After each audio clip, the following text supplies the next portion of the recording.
Happy Saturday, First Congregational friends, and happy 4th of July and 250th anniversary of our nation's founding. Quite an achievement in this American experiment.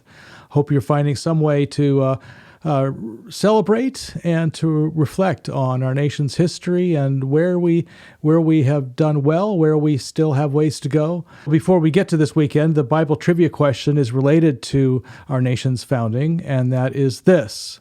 On the Liberty Bell, there is a quote from Scripture that reads, "Proclaim liberty throughout all the land unto all the inhabitants thereof." What book of the Bible did this come from? Answer at the end. And there's a couple fun little twists to that too, so stay tuned. Now, this weekend we will be celebrating the 4th of July as we usually do with pie and lemonade after worship. Lots of people are bringing pies. It's not too late to bake one or find one yourself. If you don't, though, there should be, as usual, plenty to go around.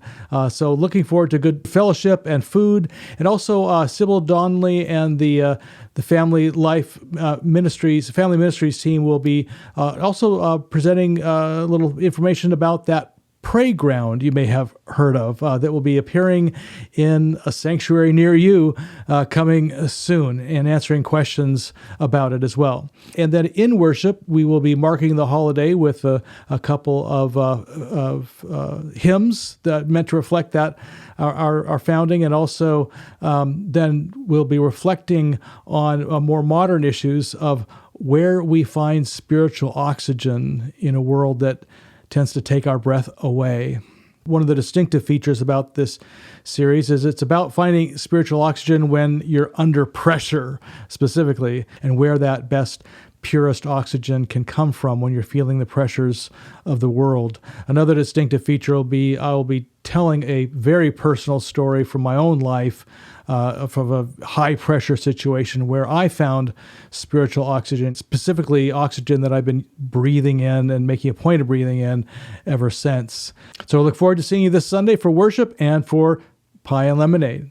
Now, in terms of the Bible trivia question, the quote is, again, "Proclaim liberty throughout all the land unto all the inhabitants thereof." That comes from the book of Leviticus, chapter 25, verse 10. Now, what's kind of interesting about this passage is that it's not just simply talking about freedom, like as a general, like just do anything you want. Specifically, the liberty it's proclaiming is the year of Jubilee. It's in the same verse. It talks about this is the year of Jubilee where debts were forgiven, slaves were set free, and land that had been sold was restored to the original owner. So the Bible is thinking about liberty in a much more nuanced way than oftentimes is thought of today, about the social good and caring for the weak and the vulnerable in society who needed to sell their land in order to put clothes on their backs, for instance, and debts were being forgiven. So very interesting history on that Liberty Bell. Another piece of interesting history is that during the Revolutionary War, it was hidden in the floorboards of a church to keep the British from seeing it and melting it down for ammunition. That church was in Allentown, Pennsylvania, and it was a UCC church. How about that? You find the UCC really all throughout Revolutionary War history. Well, we may not be quite that revolutionary this Sunday, but we ought to be shaking things up. So look forward to seeing you then, and have a great 4th of July.